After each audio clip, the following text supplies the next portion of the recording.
welcome back to another video from study classes, class 11th, chapter 1. The living world topic is metabolism reaction. What is the metabolism reaction? क्या होता है metabolism reaction? क्या होता है इसमें लिखा है कि मेटाबॉलिज्म जो रिएक्शन होता है, फर्स्ट ऑफ ऑल जब अपन ने पहले पढ़ा था ग्रोथ एंड रिप्रोडक्शन, तो ग्रोथ एंड रिप्रोडक्शन एक डिफाइंड फीचर नहीं होते हैं, क्योंकि नॉन लिविंग थिंग और लिविंग थिंग में कोई डिफाइंड फीचर नहीं है। यहाँ पे बोले थे कि जैसे कि जो लिविंग थिंग होते हैं वो रिप्रोड्यूसन करते हैं, रिप्रोडक्शन करते हैं, और नॉन लिविंग थिंग रिप्रोडक्शन नहीं करते। लेकिन फिर भी इसमें कुछ जो कपल्स होते हैं, यहाँ पे स्टेरलाइज कपल्स होते हैं, यहाँ पे म्यूल्स होता है, वर्किंग बी होते हैं, वो भी रिप्रोडक्शन नहीं करते हैं। तो इसका कोई डिफाइंड फीचर नहीं है, और ग्रोथ का भी कोई डिफाइंड फीचर नहीं कि नॉन लिविंग थिंग जो रहते हैं वो भी ग्रो करते हैं by accumulation of their waste material in their surrounding, in their object के ऊपर। अगर वेस्ट मटेरियल सराउंडिंग कर रहा है, उसके ऊपर एक्यूमुलेशन हो रहा है, तो उसका मतलब ये नहीं है कि वो ग्रो कर रहा है, तो उसका कोई डिफाइंड फीचर नहीं है। लेकिन मेटाबॉलिज्म जो रिएक्शन होता है, इसका डिफाइनिंग फीचर इसलिए क्योंकि जो लिविंग ऑर्गेनिज्म में ही देखने के लिए मिलता है, बाकी नॉन लिविंग ऑब्जेक्ट में देखने नहीं मिलता है। सम टोटल का मतलब क्या है? यहाँ पे sum total of all their chemical reaction, sum total of all their chemical, बहुत सारे जो केमिकल रिएक्शन हो रहा है, डिवीज़न हो रहा है ह्यूमन बीइंग के अंदर या लिविंग ऑर्गेनिज्म के अंदर, वो डिफरेंट टाइप के होते हैं।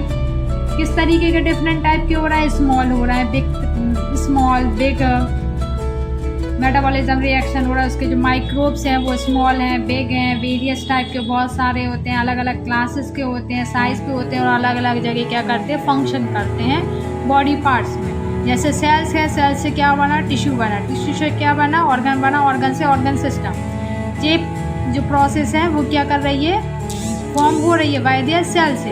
और जो सेल्स है वो किस तरह से ग्रुप में वर्क कर रहे हैं? किस में वर्क कर रहे हैं? ग्रुप में वर्क कर रहे हैं, और ग्रुप में जो वर्क करते हैं उसको टिश्यू बोलते हैं, और एक साथ वर्क कर रहे हैं। तो वो कितने वर्क करते हैं? डजन ऑफ जो सेल्स है वो वर्क कर रहे हैं, और जब वो वर्क कर रहे हैं एक सेलुलर फॉर्म के दौरान तो लिविंग ऑर्गेनिज्म में, उसको बोल देते हैं मेटाबॉलिज्म रिएक्शन। तो मेटाबॉलिज्म जो रिएक्शन हो रहा है यहाँ पे बहुत सारे, जैसे ये वन सेल है, वन सेल से क्या हो? दूसरा सेल, तीसरा सेल, तो जो ग्रुप बन गया सेल्स का, और ग्रुप बना के क्या बना? ग्रुप टिश्यू बन गया। टिश्यू से क्या कर रहे हैं? वर्क कर रहा है, एक ग्रुप बना के क्या कर रहे हैं? फॉर्म कर रहे हैं, वर्क कर रहे हैं इन दी लिविंग ऑर्गेनिज्म के अंदर। लिविंग ऑर्गेनिज्म जो रहते हैं, चाहे एसेक्सुअल हो चाहे सेक्सुअल हो, अगर वो लिविंग ऑर्गेनिज्म है, चाहे माइक्रोब्स हो, स्मॉल माइक्रोब्स हो, फंगस हो, फंगाई हो, जो लिविंग ऑर्गेनिज्म है जो ग्रो कर रहे हैं, चाहे प्लांट हो, चाहे एनिमल हो, चाहे मल्टी सेलुलर हो, चाहे यूनिसेलुलर, चाहे प्रोकैरियोट हो, चाहे यूकैरियोट हो, इन सब में मेटाबॉलिज्म जो एक्टिविटी है वो देखने को मिलेगी। अगर छोटा से छोटा माइक्रोब्स है या छोटा लिविंग ऑर्गेनिज्म है जो अपन देख नहीं पाते हैं, जैसे अमीबा है, तो अमीबा के भी अंदर मेटाबॉलिज्म एक्टिविटी होगी, वो लिविंग है, वो जी रहा है, उसके अंदर भी क्या होगी? लिविंग रिएक्शन होगा, मेटाबॉलिज्म एक्टिविटी होगी। अब जहाँ पे प्लानेरिया की बात कर रहे हैं यहाँ पे, तो ये भी क्या, उसके अंदर भी मेटाबॉलिज्म एक्टिविटी होगी। ऐसा नहीं है कि जो बड़े जो ऑर्गेनिज्म है उन्हीं के अंदर देखने मिलेगी, ऐसा नहीं है। जो माइक्रो ऑर्गेनिज्म है, फंगस है, प्लांट्स है, प्लांट के एल्गी है, इनके अंदर भी मेटाबॉलिज्म जो रिएक्शन है वो देखने को मिलेगी। अब जो मेटाबॉलिज्म जो रिएक्शन होता है वो 2 तरीके का रहता है, एनाबॉलिज्म रिएक्शन और कैटाबॉलिज्म रिएक्शन। एना और कैटाबॉलिज्म जो रिएक्शन है वो सभी में ही देखने मिलता है। कंस्ट्रक्टिव बोला, कंस्ट्रक्टिव यानी कि इकट्ठा।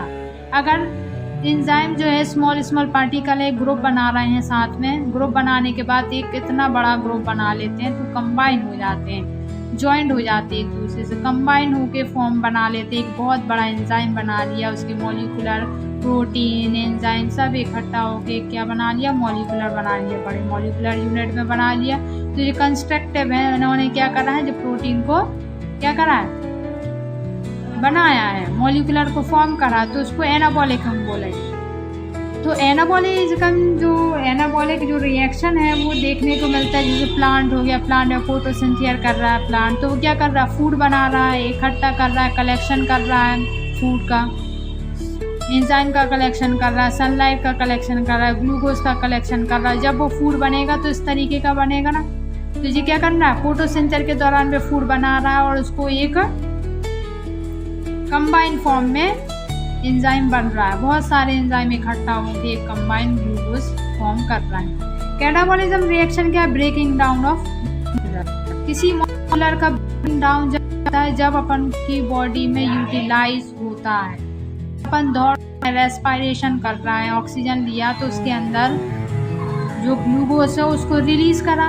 जब रिलीज करेंगे तो उस ऑक्सीजन में से ग्लूकोज को रिलीज करेंगे तो उसको ब्रेकिंग डाउन करेंगे, और जब उसके अंदर से क्या करेंगे? ग्लूकोज को रिलीज करेंगे। जैसे अपन ने खाना खाया इतना सारा, अब उसको ब्रेकिंग डाउन कर रही है अपनी बॉडी, डाइजेशन कर रही, तो वो छोटे छोटे फॉर्म में डाइजेट करेगी ना, छोटे छोटे फॉर्म में रिलीज करेगी ना उसको इस फॉर्म में। जब वो रिलीज होगा फिर उसके बाद वो एंजाइम को यूज़ करेंगे, फिर बॉडी के पार्ट्स से जाएगा जहाँ पे ज़रूरत पड़ती है प्रोटीन की, वो उस लेयर पे जाती है।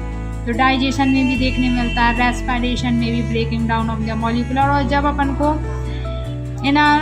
जब अपन को कहीं पे भी जैसे अपन वर्क कर रहे हैं या फिर अपन की बॉडी खाना नहीं खाया, न्यूट्रिशन नहीं और अपन को न्यूट्रिशन की ज़रूरत है, कहीं पे भी वर्क कर रहे हैं, तो वो क्या होता है? अपनी body breaking down of nutrition को ब्रेकिंग डाउन करेगी, एंजाइम को ब्रेकिंग डाउन करेगी एटीपी के साथ और फिर रिलीज करेगी, जिससे अपन जो बॉडी है वो वर्क कर सके।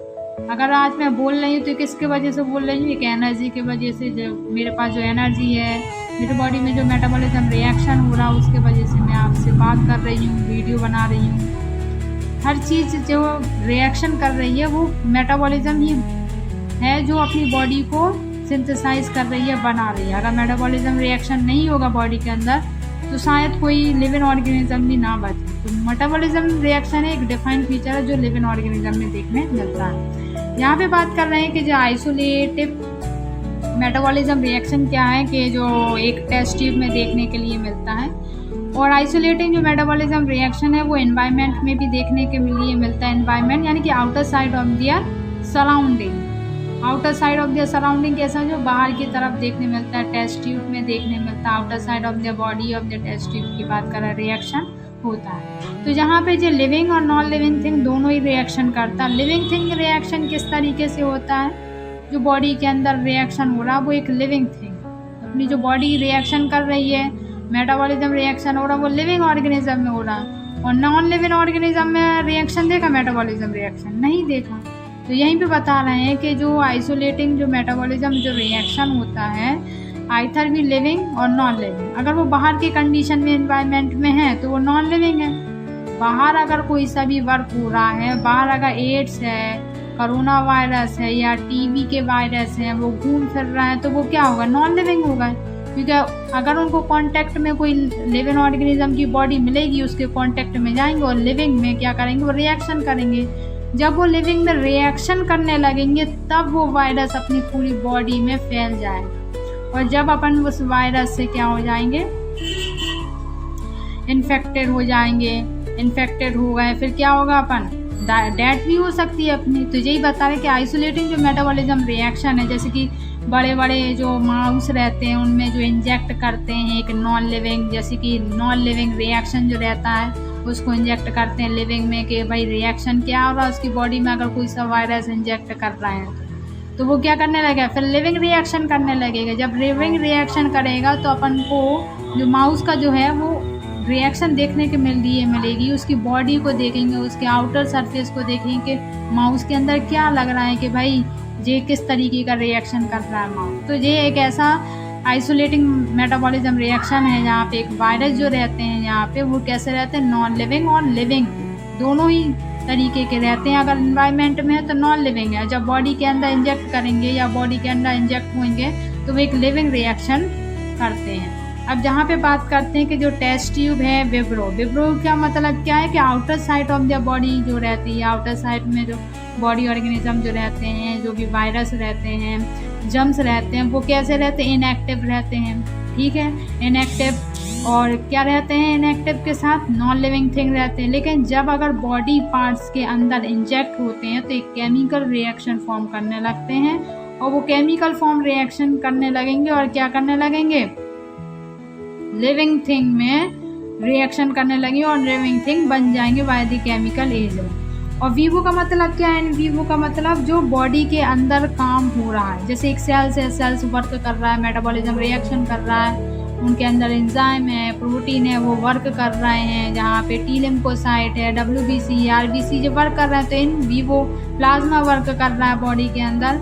तो ये क्या कर रहे हैं, बॉडी के इनसाइड जो वर्क कर रहे हैं उनको इन वीवो बोला जाता है, जो बॉडी कंट्रोल कर रही है हर चीज़। ठीक है, जैसे सेल्स हैं, सेल्स कहाँ कहाँ वर्क कर रहे हैं, यहाँ पे पूरे जो बॉडीज़ हैं वहाँ पे पूरे जो 1000 और मिलियन ऑफ जो सेल्स हैं वो वर्क कर रहे हैं, एंजाइम वर्क कर रहा है, प्रोटीन कर रहा है। तो ये क्या कर रहा है, लिविंग ऑर्गेनिज्म के ही अंदर देखने मिलेगा इन वीवो। और जो सेलुलर ऑर्गेनिज्म, जो लिविंग ऑर्गेनाइजेशन जो ऑर्गेनिज्म है वो देखने लगे। जैसे सेलुलर ऑर्गेनिज्म क्या होते हैं, जिसके अंदर सेल्स हो, चाहे वो ये सेक्सुअल हो चाहे वो सेक्सुअल हो, वो लिविंग ऑर्गेनिज्म है। चाहे वो माइक्रोब्स हो, या फंगाई हो, या प्लानेरिया हो, या एल्गी हो, तो उनके अंदर भी ये रिएक्शन देखने को मिल रही, तो इन वीवो रिएक्शन बोला जाता है। अब वीवो रिएक्शन जो रहता है, विब्रो जो रिएक्शन होता है वो नॉन लिविंग थिंग होता है, पहले बता दिया। और लिविंग थिंग रिएक्शन जब करता है, जब किसी भी केमिकल बॉडी के अंदर इंजेक्ट करते हैं, तो वो एक लिविंग रिएक्शन का वर्क करता है। समझ में आया, क्या समझ में आया कि जो विब्रो जो रहता है रिएक्शन, वो नॉन लिविंग थिंग भी रहता है और लिविंग थिंग भी रहता है। अगर उसको कंडीशन मिलेगी तो लिविंग बन जाएगा, जैसे बॉडी मिल गई उसको तो वो लिविंग रिएक्शन करने लगेगा। कंडीशन नहीं मिली तो बाहर जो आउटर सरफेस में जो रहेगा तो वो नॉन लिविंग थिंग ही बन के रहेगा।